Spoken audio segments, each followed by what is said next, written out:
Okay.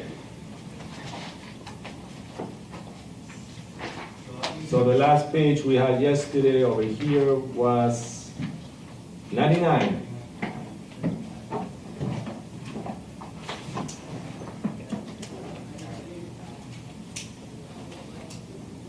So 99, so what's today? June 14. 14. Yeah.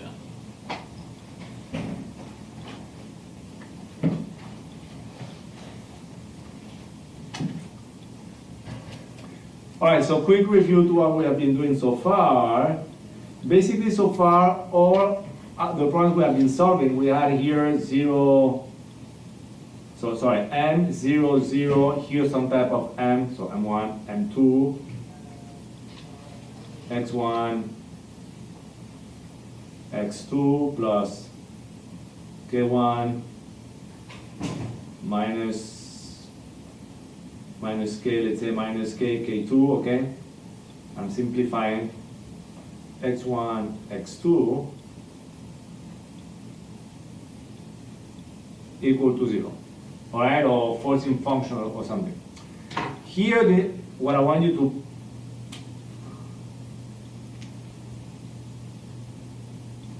point out is that this is, for example, for a system where you have, let's say, a spring here. Okay, so this would be K1, K2, let's say this would be, okay, this could be different, but I could give you this problem here, M1, K2, M2, okay? Some type of problem like that. Okay, what I want you here to realize is that every single problem we have been solving so far, we had zeros over here, okay? And these terms over here were not zero. So basically, this term, this matrix over here, we're getting what from this matrix? We only get on the first term M1 X double dot 1. All right? And from the second term, we only get M2 X double dot 2. All right? However, from this one, what do we get? K1 X1 minus K2 X2 and minus K1 X1 plus K2 X2. All right, so this equation here, this matrix over here is basically what is called uncoupled because it doesn't couple the deformation of x1 and x2. Okay, this one, however, is the one that is relating x1 and x2. Okay, and is done through the stiffness matrix. Okay.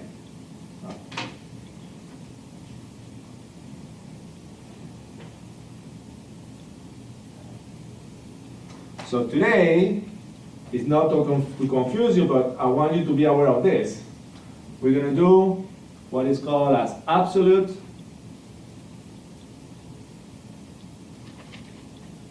and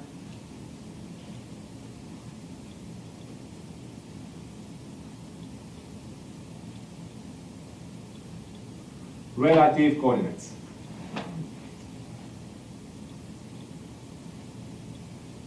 This is kind of similar to say that you have Eulerian or Lagrangian coordinate systems. So let's say for the relative, let us assume this system. We're going to assume the same system for both of them. Sorry, so it will be M1, 2, so it will be K2, K1, so this is our system. And 2,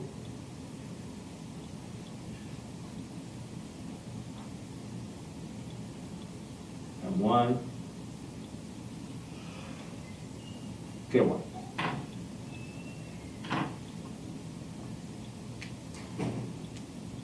Okay, so we're going to solve this problem in two different ways. One, which is using the traditional coordinate system we have been using, is what? X1 here, X2 over here. So what we have been doing is attaching the coordinate system to each rigid body. Okay, we attach X1 to M1, X2 to X2. But let's say you wanted to solve this problem from somebody which is just watching over here. Okay, so in that case, what will you have? this will be x1, yeah? And this will be x2.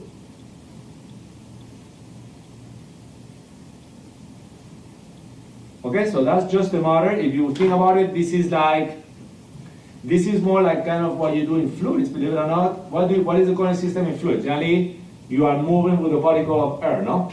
As it's moving. However, what you do more in dynamics, that you are like the observer of what is happening. You see the car driving, no, in front of you, and you see an object moving more away.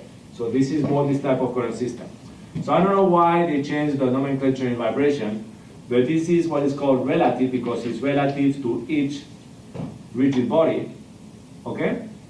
And this one is called the absolute, because you take it from an absolute reference frame, all right?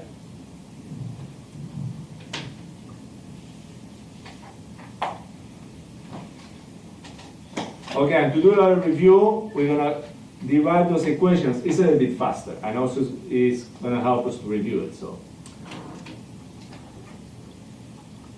page 100. Oops, mistake. Didn't put the. All right.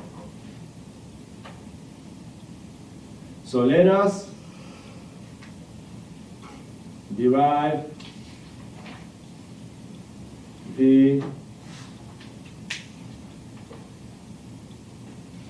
equation of motion using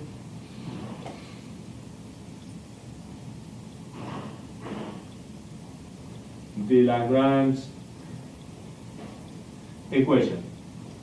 So what was the Lagrange equation?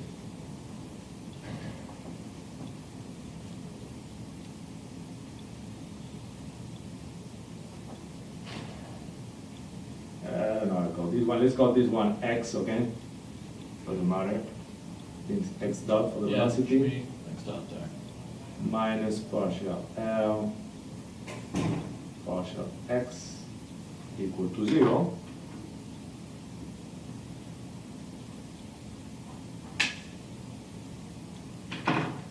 Where L, which is called the Lagrangian, was equal to what? Kinetic energy minus potential energy. Correct, kinetic energy minus potential energy.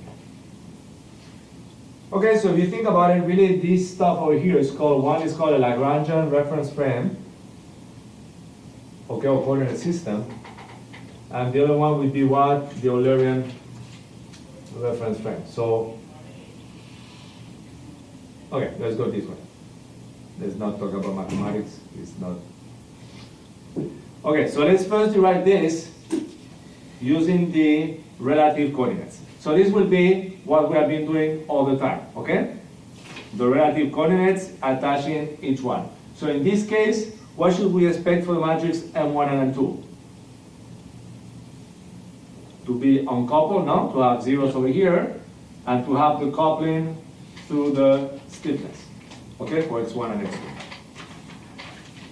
All right, so relative case, or relative, just relative coordinates, or relative. All right, so we have the figure over here.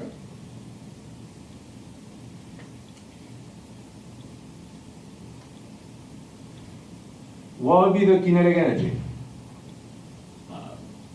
1/2 m2 x dot 2 squared. Okay, so let's start by m1. Okay. So it will be x Dot 1 dot squared. 1 square, okay, plus 1/2 m2 x dot 2 squared. Yeah, Yes, sir. so nothing complicated. Potential energy, if we start from the bottom, how much is m1 going to deform? X. x1, no? 1/2 yeah. k1 x1 squared. How much is x2 going to deform? x2 minus x1. Yep, so plus 1/2 k2 x2 minus x1 squared.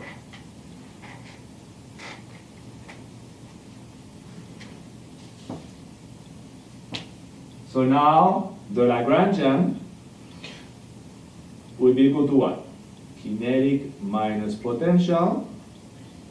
So it's equal to, let me do it on the next line, 1/2 m1 x1 squared plus 1/2 m2 x dot square minus 1/2 k1 x1 squared minus 1/2 k2 x2 minus x1 squared.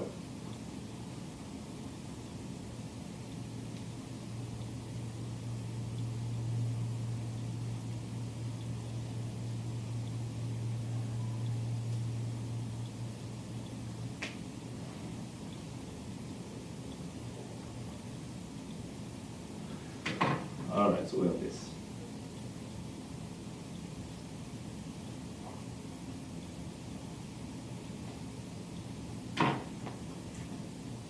Okay, so let us remember the Lagrangian equation. So let's say for the system M1, what should we do? We should take the derivative dt of partial L with respect to what? x1 or x dot 1, yeah. X dot 1 minus partial L x1 equal to 0.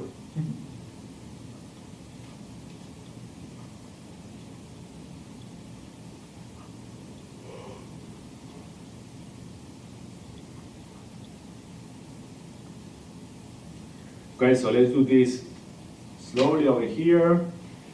So let's do this one first. Let's start from the back. What would be partial L with respect to x1? Minus k1 x1. So we have this term over here, no? Minus k1 x1. And And then here we might have two terms, no? From this one. Yeah. Because this is equal to what?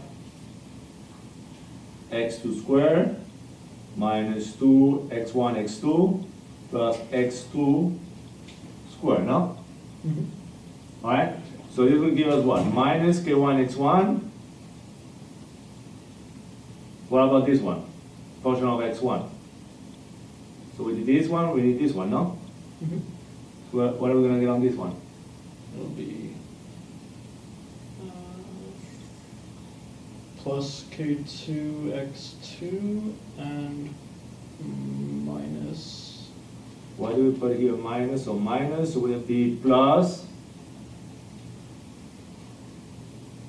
k plus 2, no? Yeah, but it's if 2x it's squared. Oh, yeah. 2x. if it's So we 2x1 have x2 plus- yeah, times correct. 1 So plus k2. we have plus k2 x2, Mm-hmm. and that's it. We did the x1 square and this one, no? Mm-hmm. We should be good. All right. Now, what would be the delta L, delta x dot 1, m1 x dot 1. m1 x dot 1. So what would be d dt of partial L, partial x dot 1, mx double xm or m1 x double dot 1. and x1 double dot 1.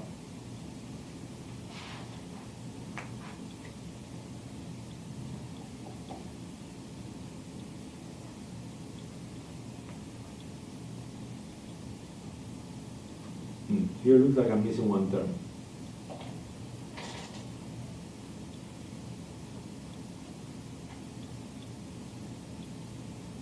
Oh yeah, we're missing one of the k2 terms. There would also be a, I believe that'd be a minus k2 x1. Oh yeah, we didn't take this one. Minus k2 x1. Correct, thank you. Yeah, we didn't do this one, no? Yeah. This one, I mean. This one here. Okay, so basically for M1, if we combine all these terms,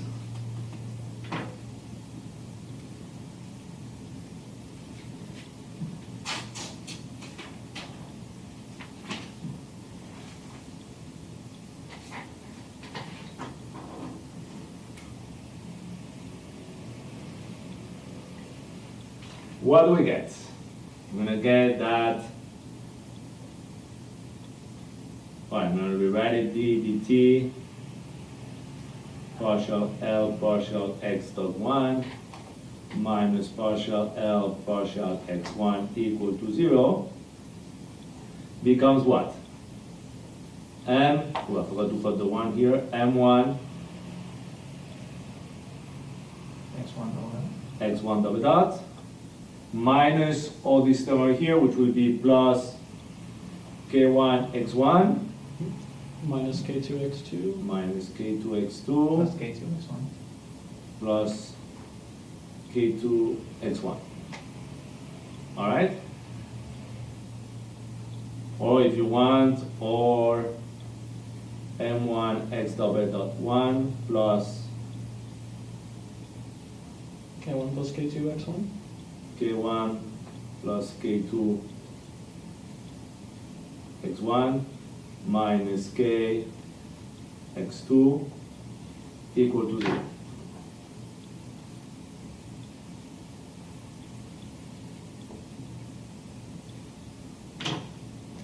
And that'll be K2, right?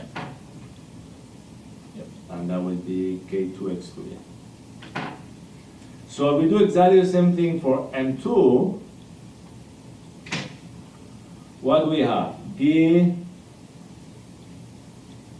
dt partial L x dot 2 minus partial L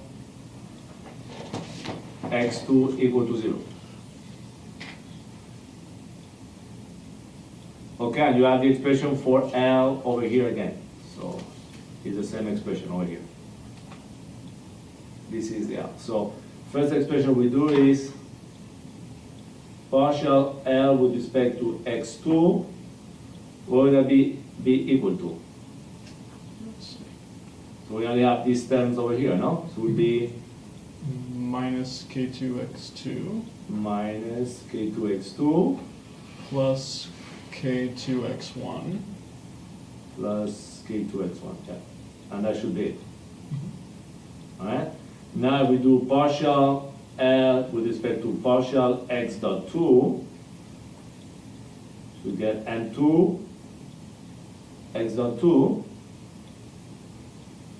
and then d dt of partial L x dot 2 equal to m2 x double dot 2.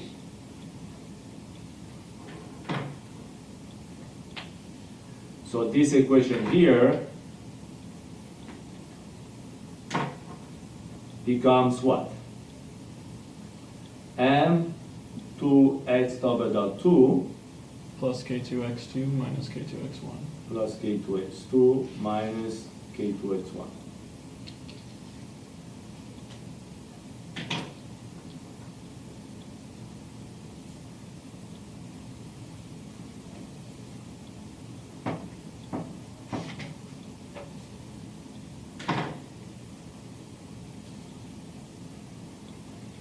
So combining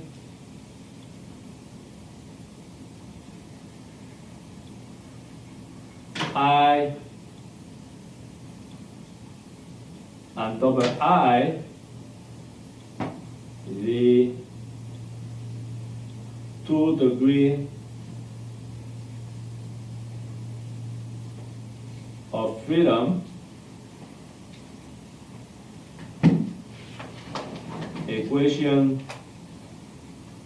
equations of motion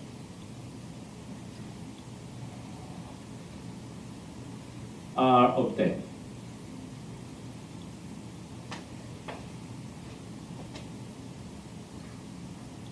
So what do we have? If we put on the matrix form, we have m1 0, 0. 0, 0, M2. m2, because here we have x double dot 1, x double dot 2, plus K1 plus K2. k1 plus k2 Next cell is minus K2. minus k2. And plus K2. No, Right. shouldn't. Oh, sorry, I looked at the wrong question here, right? Should be minus k2 Yeah. for this one. and this should be K2. This is always the same, they need to be symmetrical in that direction, otherwise that we did something wrong. Okay.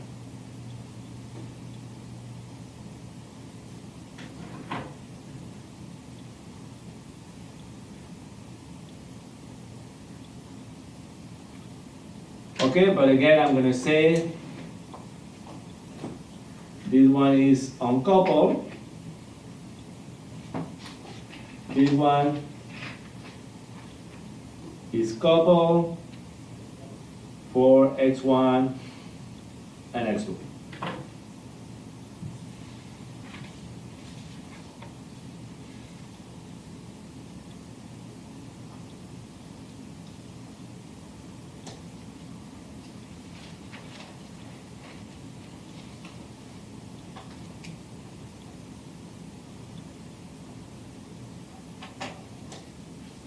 Okay, any questions so far? So this is the traditional way. Now, we're going to be using this figure over here.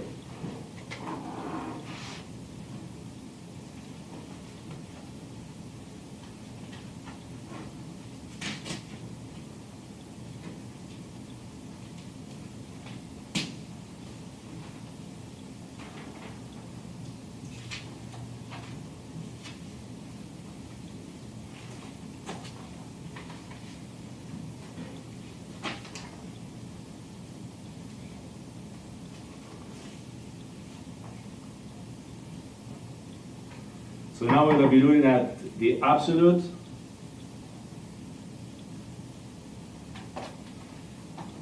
current system.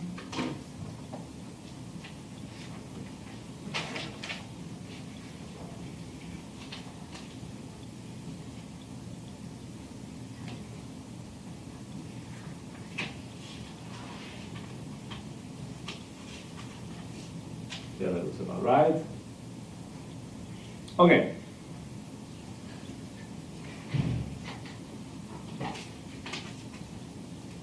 So let me just redo the figure, it's going to be easier.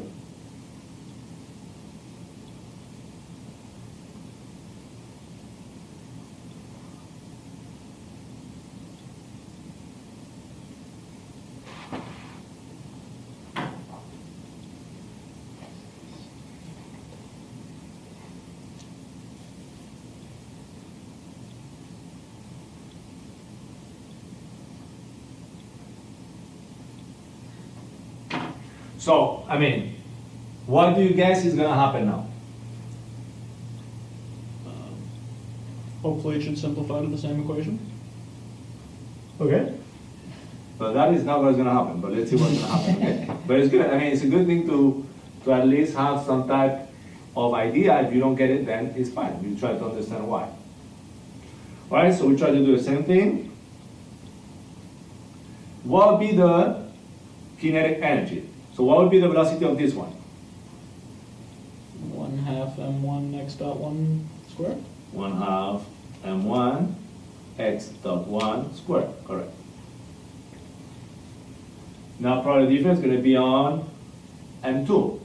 What would be the velocity of x2 with respect to the absolute reference frame?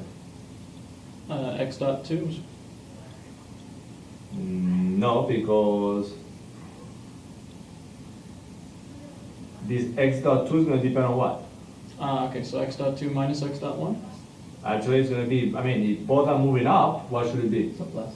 plus. It should be a plus. So if you want, the general form would be x1 dot plus x2 dot. Because whatever this one is moving, Mm-hmm.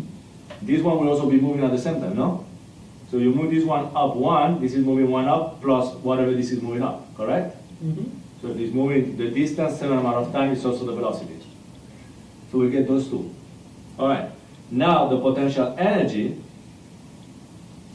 What will be the potential energy for this one?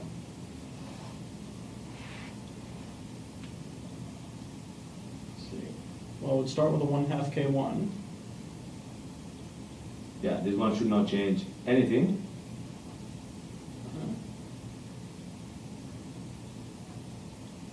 And one would be 1/2 K2, and would be x2 minus x1 again, squared?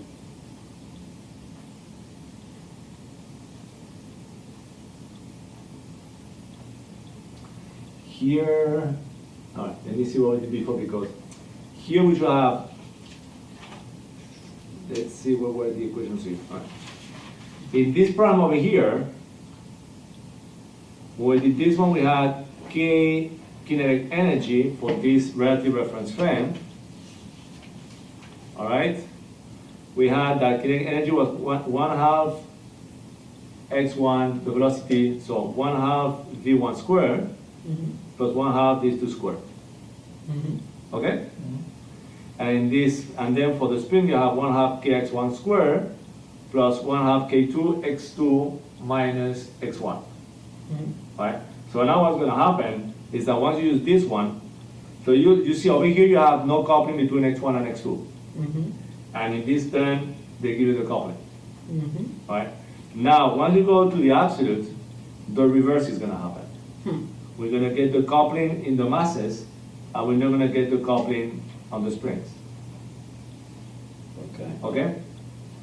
So, over here, we should get 1/2 kx1 squared plus 1/2 k2 x squared.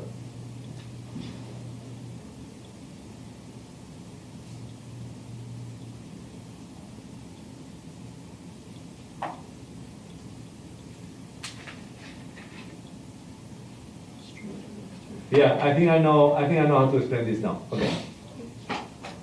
All right.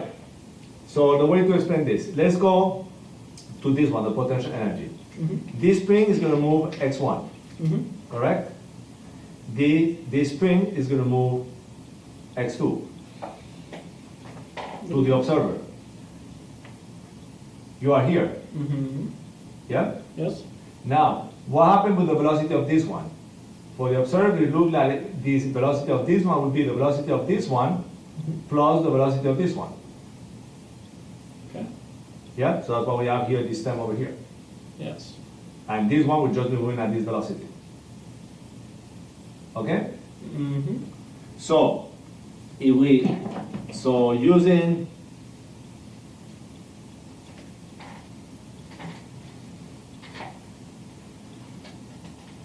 Lagrange's equation, which is again the same one, d dt partial L partial x dot minus partial L partial x equal to 0.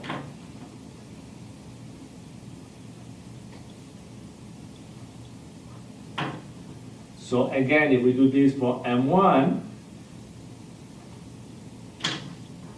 what are we going to get? So I think I was using the orange before, and we start by the second term. So partial L partial x, 1 will be equal to what? Oh, sorry. Sorry for that. I mean, I forgot to do something here. So L is kinetic energy minus potential energy, no? So let's see if we can do it just by looking at that. Yeah. So it'll be So, minus K1 x1. so the kinetic energy x1 will be K1 x1. But it should be negative Why should it be negative? because that's part of the potential energy expression, which in L is negative. Or Oh yeah, L minus, yes.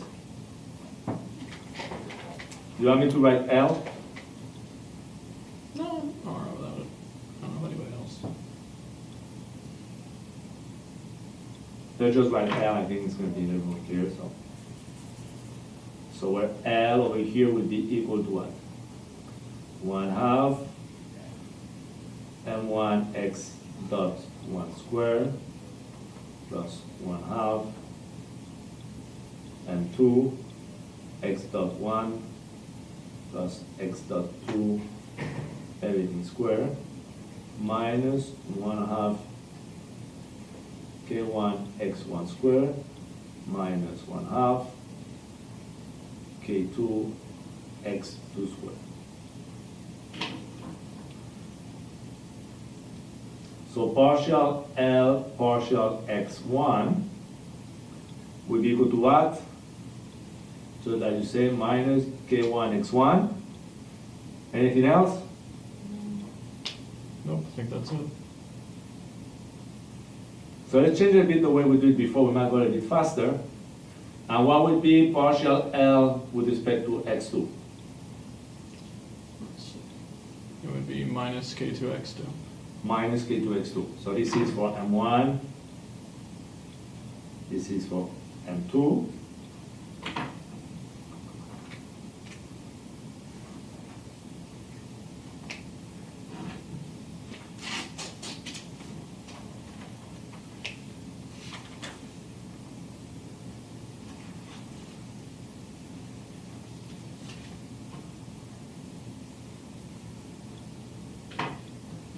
So now, if we do the same thing for the other term, we have partial L partial x dot 1, so this will be for m1. What is that going to give us? We look at this expression. Yeah, m1 x1 dot. m1 x1 dot. That'd be plus, let's see, that'd be So this will m2 become x1 dot.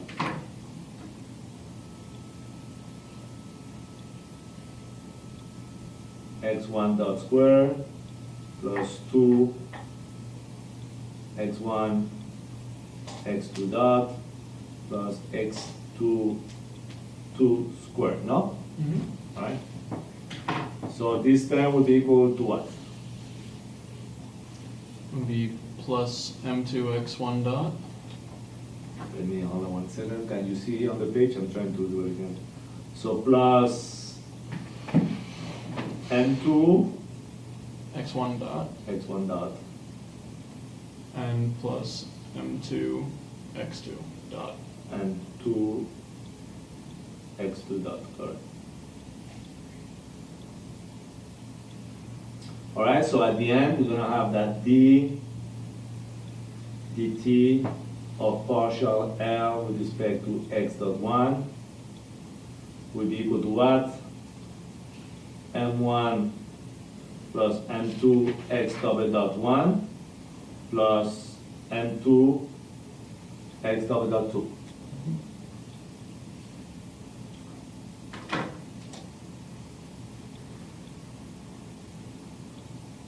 If we do the same thing for m2, we get partial L partial x dot 2 will be equal to what?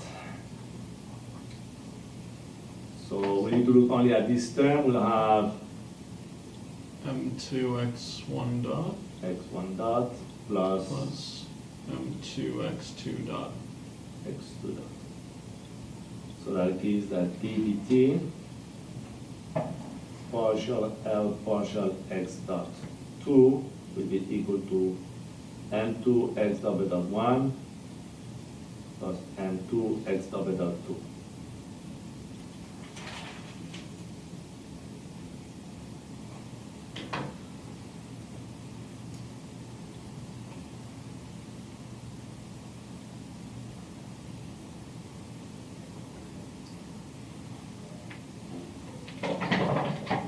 Okay, so for M1, the total equation will be what? Will be, we take this term first, so will be M1 plus M2 x double dot 1 plus M2 x double dot 2 B plus k. minus plus k1 x1 equal to 0. And let's call that expression here, how do we call it before? So it's this time A and B and that's it. So it'll be M1, and for M2 we're gonna have m2 x double dot 1 plus m2 x double dot 2, okay, plus K2x2. K2x.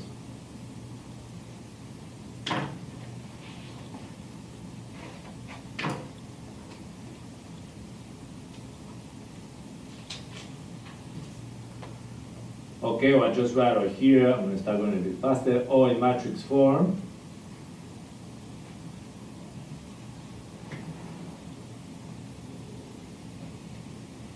What would you have here for x double dot 1 would be m1 plus m2. And then M2. Then would be m2, Right. And then the next cell should be M2 also.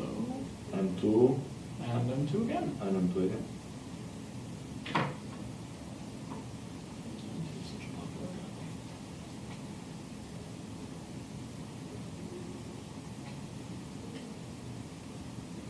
And here we're going to have, okay, 1, 0, 0.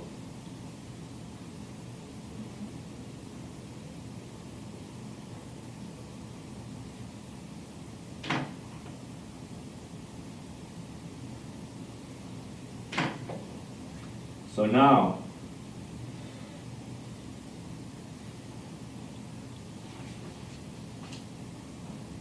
this time what we have? This is the couple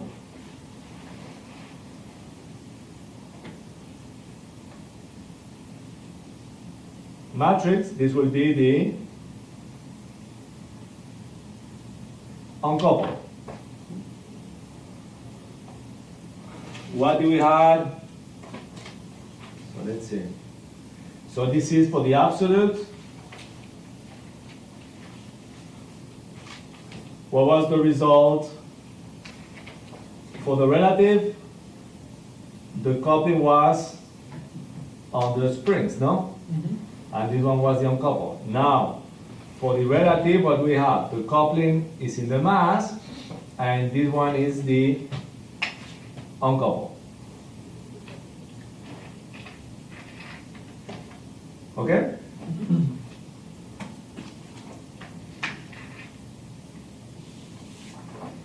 So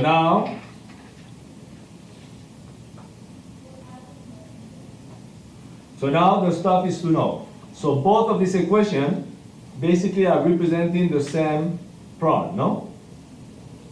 Yeah. Yeah, they're trying to solve the same problem. So the thing will be to know, are they going to have the same eigenvalues and eigenvectors?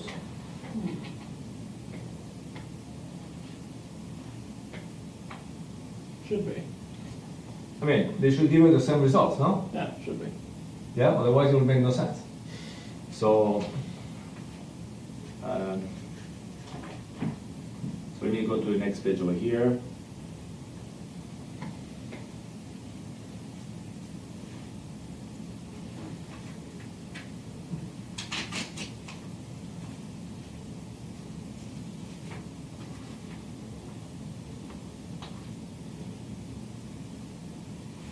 So both system of equations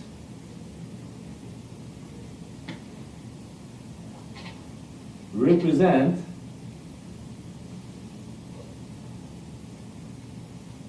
the same problem, but in different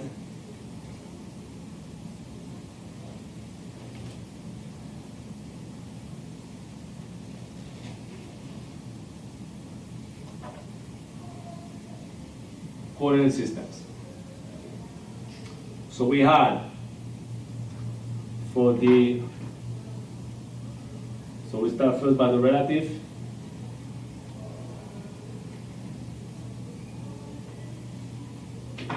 With the relative, what do we have? M1, 0, 0. M2, x double dot 1, x double dot 2, plus K1, what was the equation? K1 plus K2, no?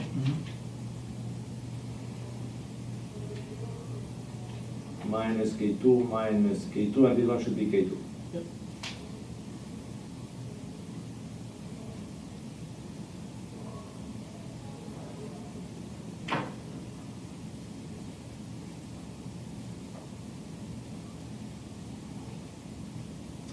And with the absolute,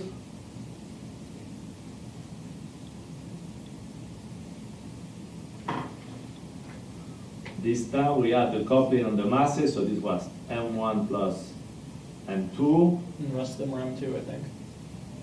Yeah, I needed to check if it was a negative sign here, but it's not a negative sign.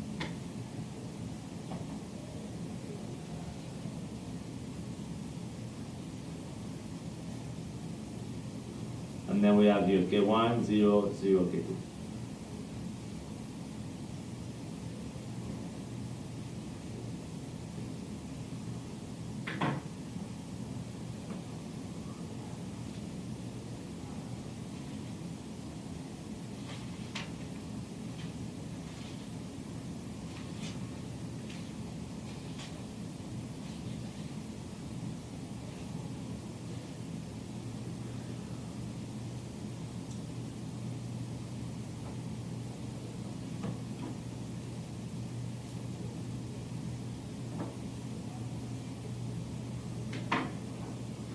Okay, so here what are we going to do? Let us check that both system of equations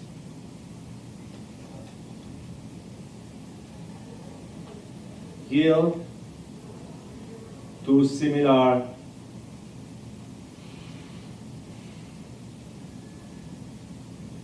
results.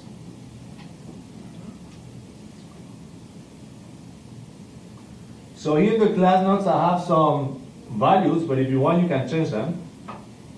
So let's see here, for the following data, and that way we do it from scratch. If you pick the data, that way will be fresh, otherwise I could just copy what I have here, but I don't want to copy. What about you give me values and we'll do it that way.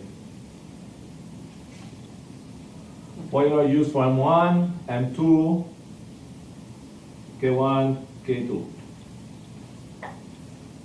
How about M1 equals 3? Okay, so 3 kilograms, let's say. M2, 10 kilograms. all right. K1, 200 newtons per meter? all right. And K2, 750 newtons per meter. let's put something which is something easy to do. I don't like the 3 over there, but put here like 400 or something that is half. Yeah, 400 newtons per Is meter. 400 okay? Mm-hmm. And we can change M1 to 5, make it easier. All right. All right. And this one 400. Okay, so anyway, we don't know what's going to happen with this data, but what are the possibilities independently of the current system we use? Either they're going to move together or they're going to move on opposite directions, no? Mm-hmm. And we need to find what is the ratio. This one moves 1, this one how much will x2 move, all right? And at which frequency. That's basically what we're solving for. All right, so let's start over here. First for the relatives.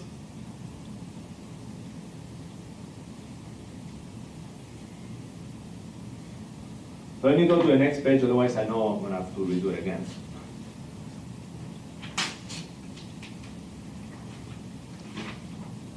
Okay, and by now I think we have done this enough, no? This eigenvalue, eigenvalue. So 105. So what will be the equation for the relative? If you put it on top over here, we'll have the coupling is on the, we have 5, no? 0, 0, 10. X of it of 1, x of it of 2, plus K1 plus K2, that will be 600. 600 minus K2, Yep, which is minus 400. and here should be 400, no? Yep.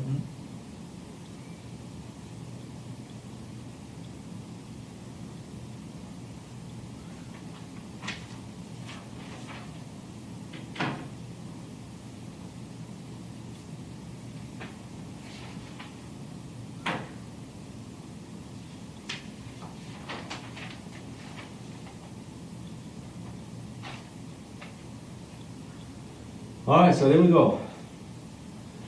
What are the steps we do in the procedure? Assume a harmonic solution. Assume harmonic solution.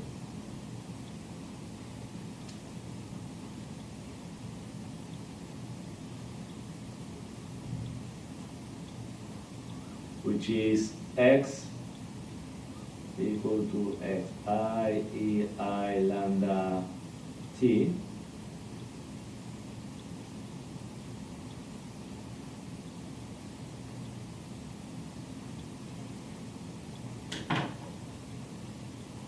So now this is going to be a bit difficult for you guys, but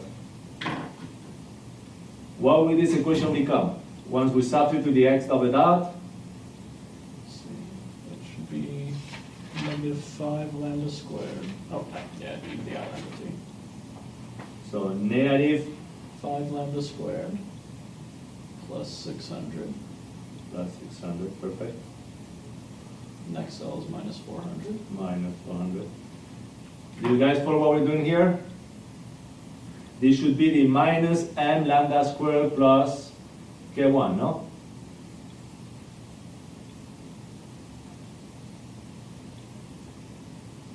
All right, let me go back to the class notes. What we did yesterday.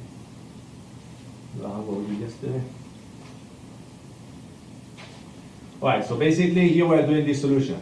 Once you substitute for this, I differentiate once and then twice. The x double dot over here becomes minus m lambda squared, no? After you differentiate twice this one. Minus m lambda squared plus 2k, which is, in this case, this term over here, no? All right? So this is the same thing we did, but we don't have the variables anymore, we have the numbers. So this was from the other day. So now what should we have over here? Minus 400. Minus 400, and here we should have minus m2 lambda squared Plus 400. plus 400, which is this one, plus k2. And this should be times x1, x2 equal to 0. So, let's do this. Now that we have Adrian, maybe let's do this. We did that what we have here. So either we have the solution x1, x2, both values are equal to 0. So what is the solution? Trivial. The trivial solution. Or what can happen? The other way is for this term to be 0, no? And for this term to be equal to 0, what needs to happen? The determinant must also equal 0. The return needs to be equal to 0. So minus 5 lambda squared plus 600 minus 400 minus 400 minus 10 lambda squared plus 400 must be equal to 0.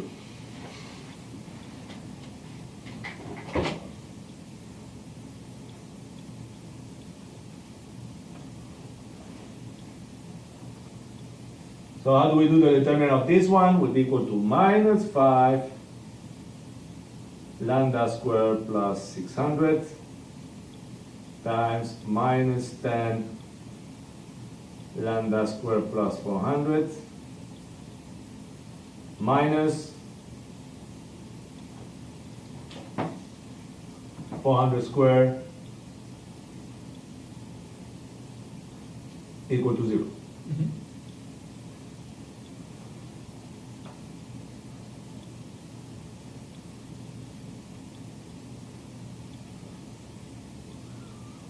Okay, so what is that gonna give us? Then we'll probably use the computer, but what are we gonna get? 50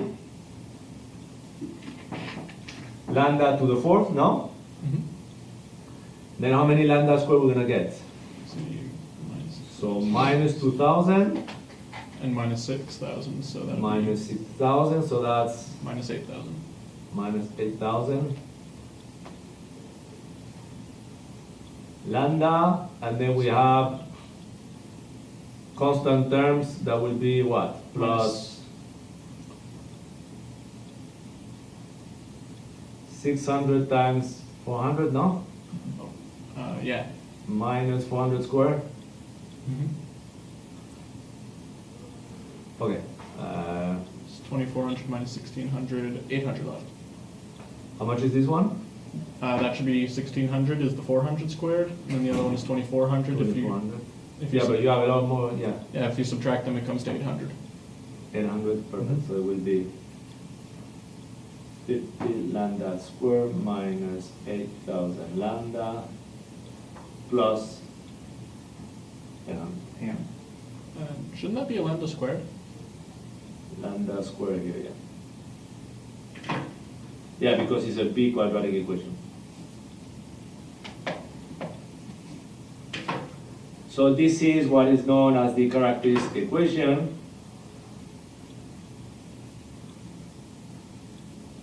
I mean, this is in mathematics, it doesn't matter. So now,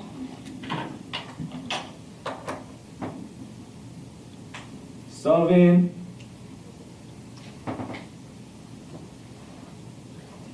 equation for lambda squared, what are we gonna get? Lambda squared 1, 2 should be equal to what? Professor, by the way, I made a mistake. Actually, it shouldn't be 800. It should be 8 times 10 to the fourth. So 800, 100.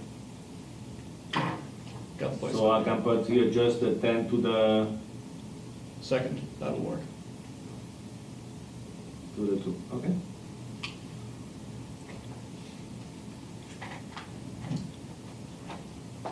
All right, so over here, let me just put it this way very quick. This should be equal to what? Minus 8000 squared, no? So minus No. b. It should be just minus b, so that would just be 8,000 positive and not squared. Yeah. Minus, yeah, I don't know what I'm doing here. Minus b, all right? Plus minus square root of b squared.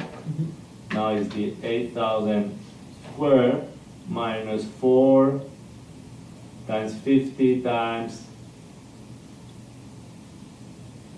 800 to the 2 divided by 100. All right. So let's use now the power of the computer, no? Because Sure. I mean we could do all this stuff by hand if you want, but I don't have a calculator on me. I'm a fan of convenient things. Yeah, I mean, yeah. And I don't have much money either.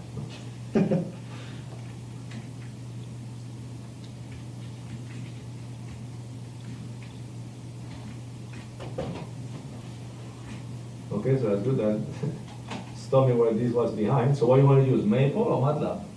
Doesn't matter. Might as well use MATLAB since it's open. What was the way to solve quadratic equation with MATLAB? Was it quad or something? Let's go with MATLAB, that way I remind. Do you remember how to do this stuff? I think it was... It's either that or it might be roots. I think it was roots as well, I was looking at help roots, and then you just put the value of the coefficients, no? Let's see. Choose this polynomial's coefficients or the elements of the vector C. All right. You just need to put the coefficients.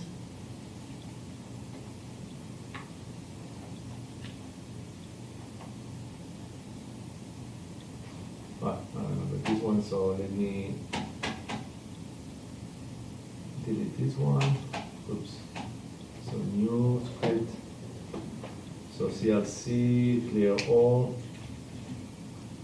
This is the problem of absolutes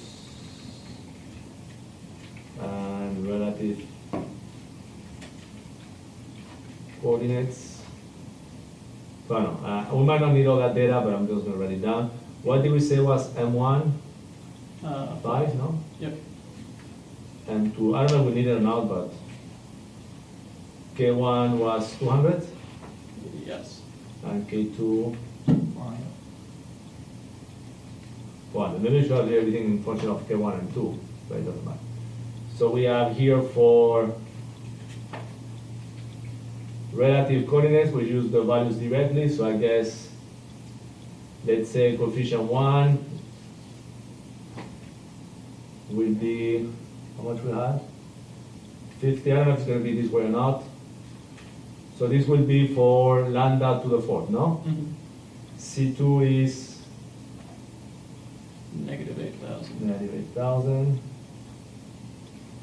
And C3 is 800,000, you said? 80,000. 80,000, so that's it. Yeah. Okay, so I don't know if that's the way to solve the gravity equation, but roots of, was a comma or bracket? It said it wanted a vector, so I think it'd be open parenthesis, open square bracket, C1 space C2 space C3. Parentheses looks like. Alright. So parentheses, so it looks from the higher will be C1, C2, C3. That's what we're saying here, no? Yes, I think it might want it better if you put square brackets inside the parentheses, but around the numbers. If that makes sense. So here put a vector. Yeah. Let's try this one. Alright, sure. Because I have no idea. No. So this one, let's say apps. No, the other way around. Red. Apps. And we can solve it on the desktop. Let's go to the share drive, share.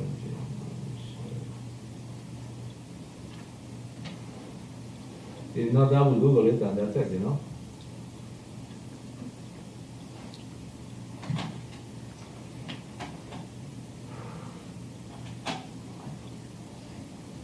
Okay, so there we go. We did something wrong. On line 14, so you're probably right. We need to put a bracket here. Yep, and close it after C3. That's it. Hopefully. So it's just showing 2 roots over here, which is good. So what should be the first root over here? We always take the lowest one, no? It's giving us the higher one. So I will put the MATLAB page in the scan. So we go here. So let's say page 106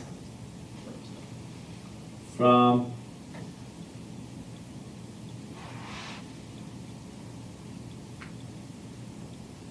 MATLAB 5, we have lambda 1 squared equals to 10.718.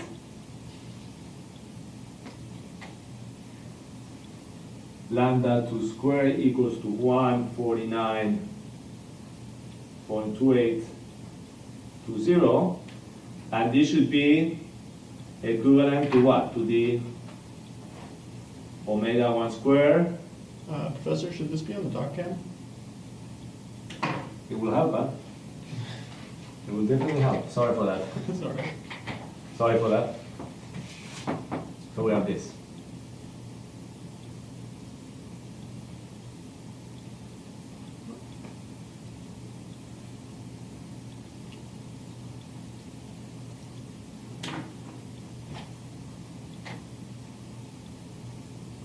So these are the eigenvalues, no? Yes, sir. Which are equal to the natural frequencies.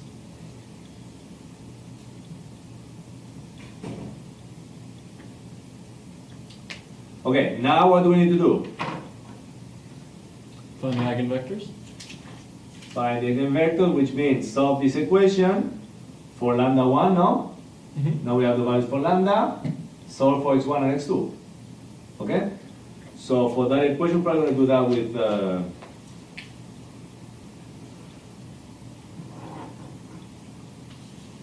can we do this stuff with just Maple? Yeah, probably. Will be a lot faster, so. So home computer. So what was the file we had yesterday? So this will be for, this will be this one. This is the relatives.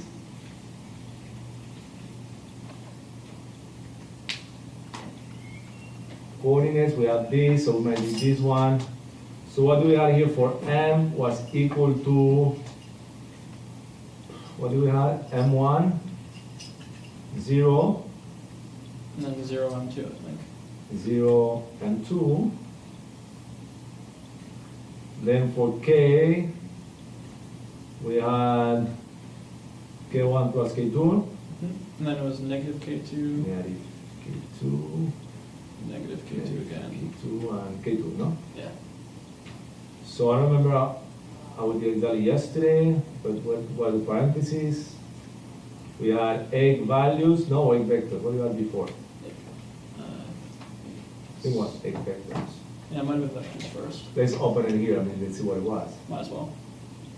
File, eigenvalue problem here. Open.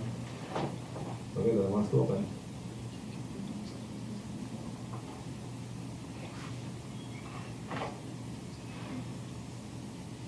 Okay, what am I doing wrong here? Oh, there it is. Okay. Was this one here, so we just do this one. Let's just copy it, no? Yeah, sure. But I mean, we do it into, we're inverting the steps. So this.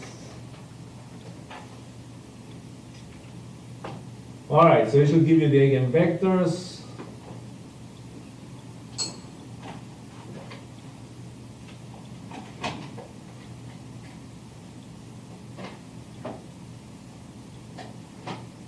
So what is this one minus, that's the eigenvector?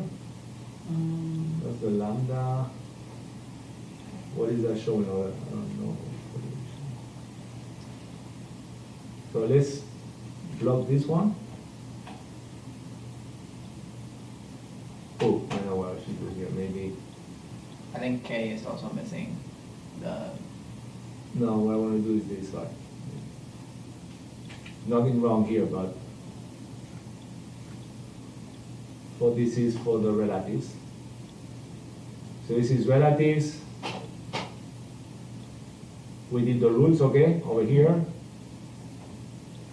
So let me do here f print f and calculations for the omega, no? Mm-hmm. We check that stuff.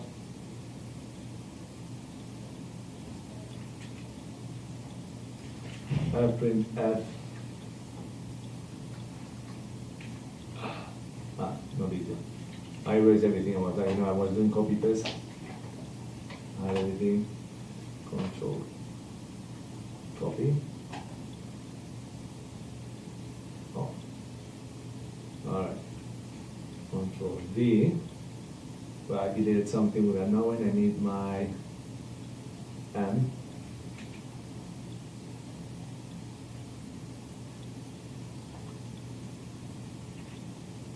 And my K is the same one, no? We don't have K3, so that would be different. I'm gonna have to change this one. K1 plus K2 minus K2, and this one will be K2. Yep. All right, so hopefully now, let's see what we get. F print, I did the here's same the before. T and print. F print, I'm filling the T. Yeah.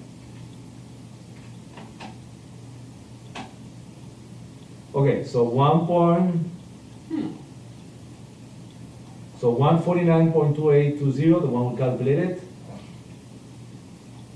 Okay, the one MATLAB 10.718, 149.2128, no? Mm-hmm. Okay? Nice. So with the, Huh. isn't that the same result we got yesterday? It is. That's interesting. Like, can we just change the value to see what happened here? We can leave this way, but interesting, no? Yeah. What values we used yesterday? It's still over here. Maybe it's. Oh, it's because the masses have the same ratio, I suppose.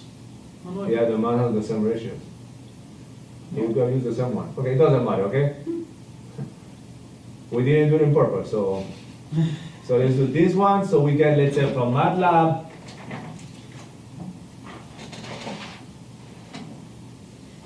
I know I need to change this again, so .com. Oh, I don't have those values. Oh, we got same as yesterday, so from MATLAB 5, we have this, and the eigenvectors,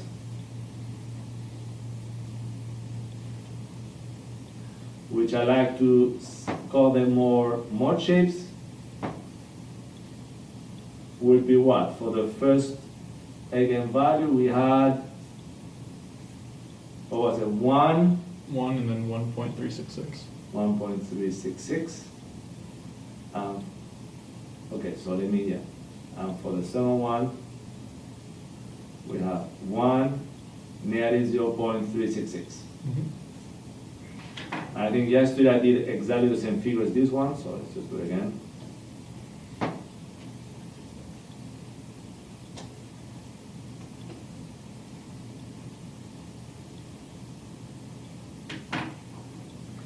Basically, this means that if M1 is moving 1, M2 will be moving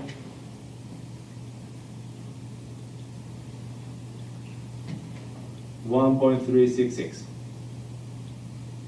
All right? And this one means that if F1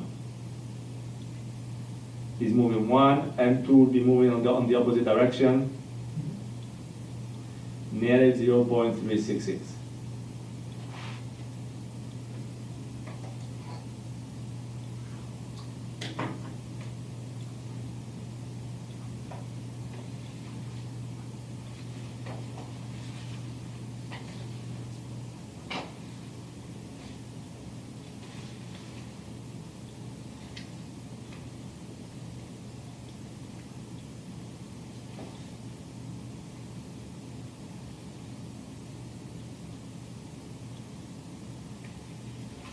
Okay, so let's do the same thing now for the absolute, no?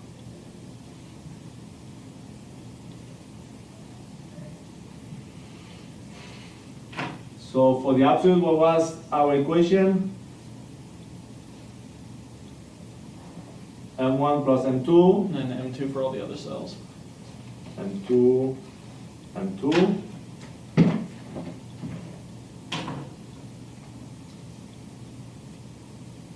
X1, X2, then we have here K1, 0, 0, K2. I think so, yeah. X1, X2, and 0. Or, what were the values we had? 5 and 10? Yep. So 15, 10, 10, and 10. 10, 10, 10.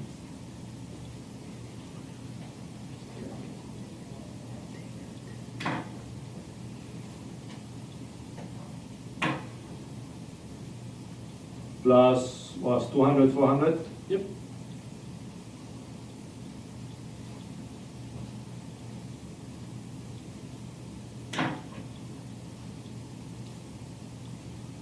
So this time we're just going to do everything with MATLAB, huh? Sure. So.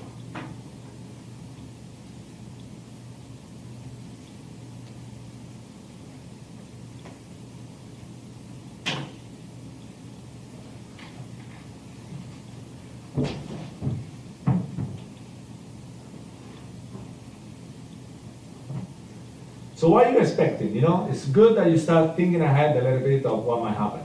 Even if you are wrong, it doesn't matter. At least you will answer your question, okay? Should we get the same frequencies? Should be. We should be, no, hopefully.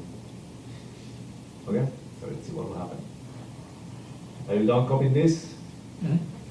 So let's go to home, computer. This time we should be able to do this a lot faster. Can just come here and whatever we have relatives, let's just copy paste.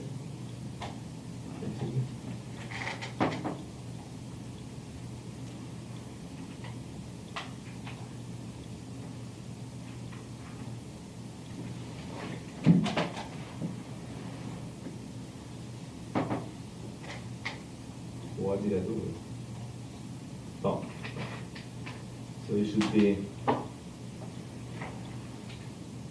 absolute coordinates. Can I just CLC here for the first time? So we have both mixed. Okay. Just CLC here for a second. So it will be absolute. This will be the same thing here. We have M1 plus M2. M2. And then 2. M2. K1, 0, 0, K2, everything else should be the same, no? Yeah, I think so.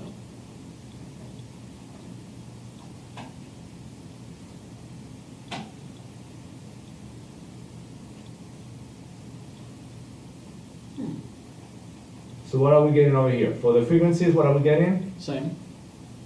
So that's good, no? Yep. Let's just copy that stuff. So from MATLAB, we're gonna get that.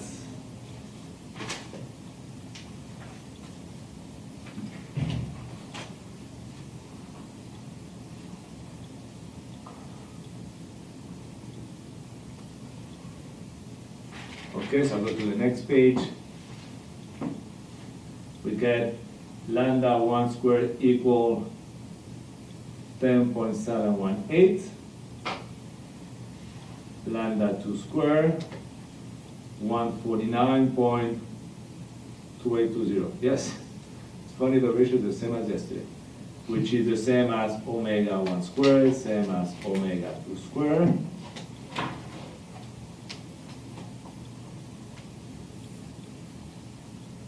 So we can say here, same values as for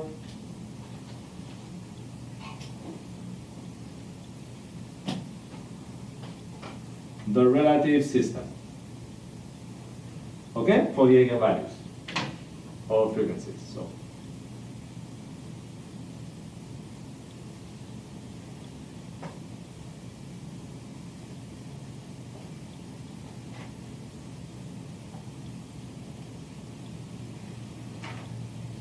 So what about the eigenvectors?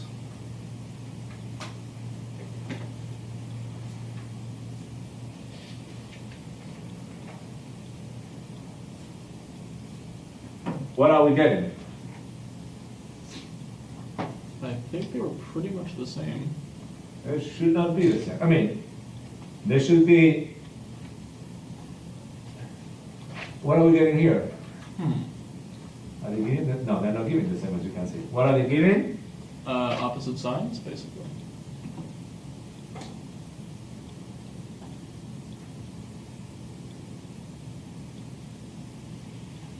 What was the eigenvalue of the first one, on the other one? It's 1 and 1.366, I think. And then on the second one was 1 and Okay, so we get 0.36. 1. Okay, 1. 0.366, and the other one is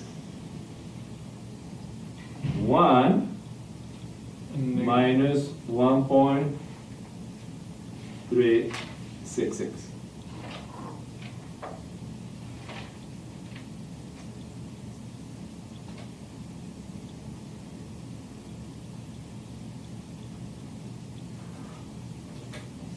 Oops.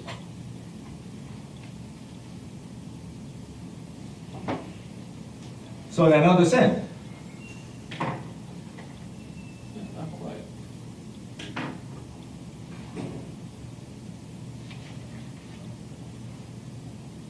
Not the same as for the relative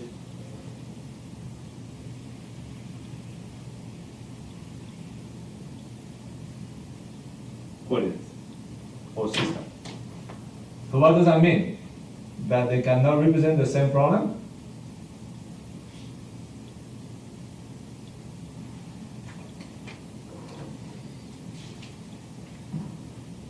So let's just go back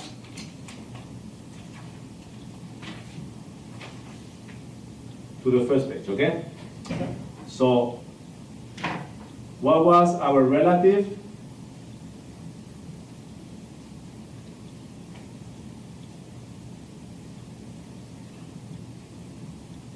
Absolute, we had M1, M1, okay, 1. Was it this way or the other way around? We had M1 on top or the bottom? Bottom, I think.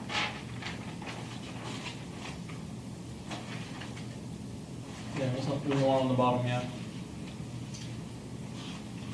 Yeah, okay. So it's good that then M2, K2, M1, K1.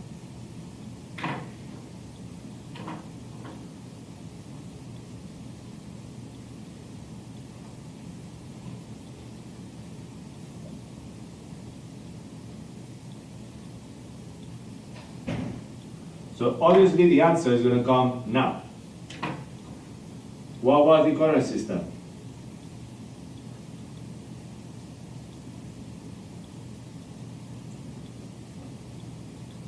And then that one measured both from the ground.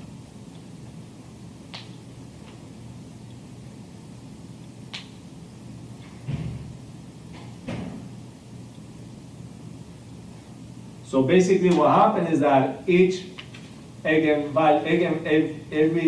eigenvector is given with respect to the coordinate system, no? So what do we need to do in order to go from one to the other? So for example, for this one, I think I have those values here. What was x1 is equal to what? 1, 0.36, x2, 1 minus 1.366, no? Yes. And for this one, what was it? I guess it should be There was 1 and positive 1.366. 1 with the 1.366. And this one should be 1 with a negative 0.366. So are they the same or are they not the same? What is the only difference? Which one has a negative sign in it? No. Is that to go from this one to this one, you need to subtract. What do we do here?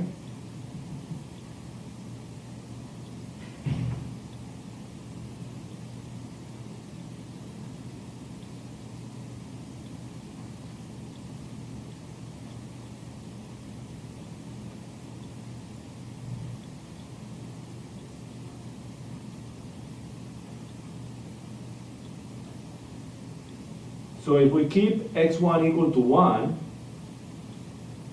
yeah? So 1, 1, 1, okay, yeah. So if, let's say, x1 for each case is equal to 1, we have that x2, let's say, of the absolutes, let's go from this one, will be easier, will be equal to what? To the x2 plus 1. You see what I'm doing here? If you keep x1, 1, if I add 1 to this one, so I should do the other way around. So yeah, if I add 1 to this one, It'll be the same as the top as the one. relative. So maybe I should put here So maybe I should do the other way around, no? Would be easier. So I should subtract 1 over here. Okay. So the absolute would be, yeah, minus 1. For the second component, x1 is kept to 1, no? Our guess value for both cases. So we can compare to the same base. So now, to go from this one to this one, what are you doing? You are subtracting 1. And to go from here to this one, you are subtracting 1.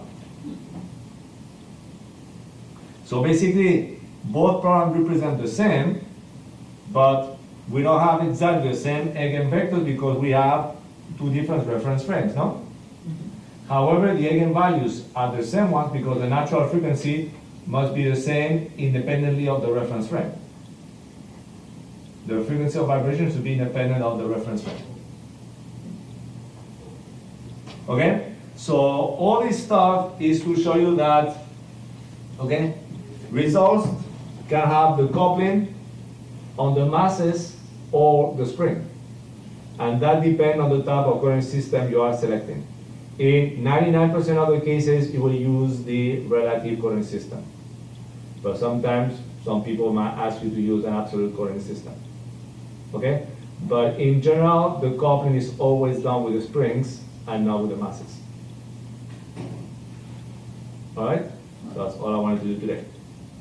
Okay. Okay, so tomorrow is Thursday, no? Yep. Okay, so I'll see you tomorrow. And I will try tomorrow or Friday if I come to get your final exam, take home final exam ready. All right. So you have time to work on it. And I guess, would that be due on the 26th? Or?